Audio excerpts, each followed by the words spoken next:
اور باوجود اس کے کہ یہ تکبر جو ہے یہ صفات الہیہ میں سے ہے، اس کے باوجود اس کی پرزور مذمت کی گئی۔ تکبر کا معنی اور مفہوم کیا ہے یہ جانیں گے مفتی محمد سہیل رضا امجدی سے۔ سر کیا فرمائیں گے؟ بسم اللہ الرحمن الرحیم، اللہم صلی علی سیدنا و مولانا محمد وعلی آلہ و اصحابہ وبارک وسلم۔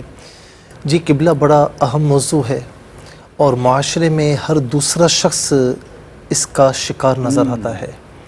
آپ نے کہا نا، ایک بڑی پیاری بات آپ نے فرمائی کہ تکبر کی ایک جہت نہیں ہے، وہ مال کے اعتبار سے بھی، دولت کے اعتبار سے بھی، اور پراپرٹی کے اعتبار سے بھی، طاقت کے اعتبار سے بھی، قد کے حوالے سے بھی، منصب کے حوالے سے بھی، اور پھر ایک بیماری جو آج کل بہت زیادہ عام ہے وہ ایک تقوی پرہیزگاری کے اعتبار سے بھی، جی، اور طاقت کے اعتبار سے بھی، یہ ہر جہت سے تکبر ہوتا ہے۔ تکبر کی تعریف اگر کی جائے، پہلی تو بات یہ کہوں گا کہ تکبر ہے باب تفاعل سے۔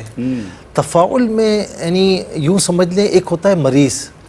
اگر ہم کہتے ہیں نا کہ فلاں تمرد کر رہا ہے تو اس کا مطلب ہے کہ مریض نہیں، مریض بن رہا ہے، ٹھیک ہے نا۔ تکبر کا مطلب یہی ہے کہ وہ بڑا ہے نہیں لیکن بڑا بن رہا ہے، ٹھیک ہے نا۔ اور تکبر کی تعریف یہ ہے کہ کسی میں کوئی وصف یا کمال پایا جائے، موجود ہو، جی اس میں موجود ہو، اور دوسرے میں موجود نہیں ہے، سرے سے موجود نہیں ہے، یا پھر اس سے کم ہے، تو اسے حقیر جاننا، اسے تکبر کہتے ہیں، ٹھیک ہے نا۔ اچھا، یہ تو ہو گئی تکبر کی تعریف۔ اچھا، دوسری بات یہ کہ یہ صفت الہیہ ہے، تو پھر بندے کو اختیار کرنے سے کیوں منع کیا گیا؟ ٹھیک ہے نا، یعنی بہت سی صفات ایسی ہیں، جیسے اللہ رب العالمین رحیم ہے تو بندے کو بھی رحمت عطا فرمائی، وہ کریم ہے تو بندے کو بھی کرم عطا فرمایا، اس طرح اور بہت سی صفات ہیں، لیکن یہ صفت فقط اللہ رب العالمین کے ساتھ خاص ہے۔ سمیع ہے، بصیر، جی ہاں، سمیع، بصیر، اور اس کے علاوہ اور بھی بہت سی صفات ہیں، لیکن اور صفتیں اس نے بندوں کو بھی عطا فرمائی، لیکن یہ صفت اس نے کسی اور کو عطا نہیں فرمائی۔ یہاں تک کہ جتنے انبیاء اور رسول اعظام علیہم السلام ہیں، آپ ایک رسول کی سیرت میں سے آپ یہ اٹھا کر دکھائیں کہ انہوں نے تکبر کیا، ہر ایک نے تواضع اختیار فرمائی ہے۔ یعنی رسول اللہ صلی اللہ علیہ وسلم دن میں، یعنی ایک دن میں 70 مرتبہ یا 100 مرتبہ استغفار فرماتے تھے، ازروِ تواضع اور تعلیم امت کے لیے، کہ میں دو جہاں کے خالق و مالک کا محبوب ہو کر اس کی بارگاہ میں تواضع اختیار کر رہا ہوں، تو میرے امتیوں تمہیں یہی زیبا دیتا ہے کہ تم اللہ تعالیٰ کی بارگاہ میں ہمیشہ تواضع اختیار کرو۔ اور وہ جو حدیث قدسی ہے نا کہ الکبر ردائی، یہ کبر جو ہے نا یہ میری چادر ہے، اور جو میری چادر اڑے گا تو پھر اس کا حال کیا ہوگا؟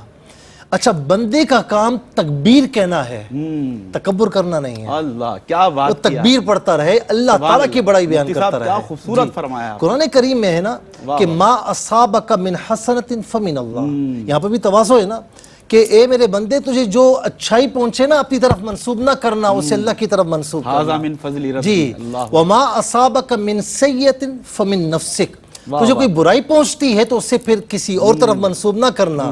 یہ کہتے ہوئے لوگ نظر آتے ہیں نا کہ میں ہی ملا تھا، نماز ہی پڑھتا ہوں، ساری چیزیں کرتا ہوں، میں ہی ملا تھا، نہیں، اسے اپنی طرف منسوب کرنا کہ تیرے کسی اعمال کی وجہ سے یہ برائی تجھ تک پہنچی ہے۔ تو بندے کو یہ صفت الہیہ ہے، لیکن اللہ تبارک و تعالیٰ کے ساتھ خاص ہے۔ اللہ تبارک و تعالیٰ کے علاوہ کسی اور کو یہ تکبر زیبا ہی نہیں دیتا، وہ اس بات کا اہل ہی نہیں ہے وہ تکبر کرے۔ جب اللہ تعالیٰ کے پیارے انبیاء اور رسول اعظام علیہم السلام نے تواضع اختیار فرمائی تو ہمارے لیے بدرجہ اولا یہ ہے کہ ہم تواضع اختیار کریں۔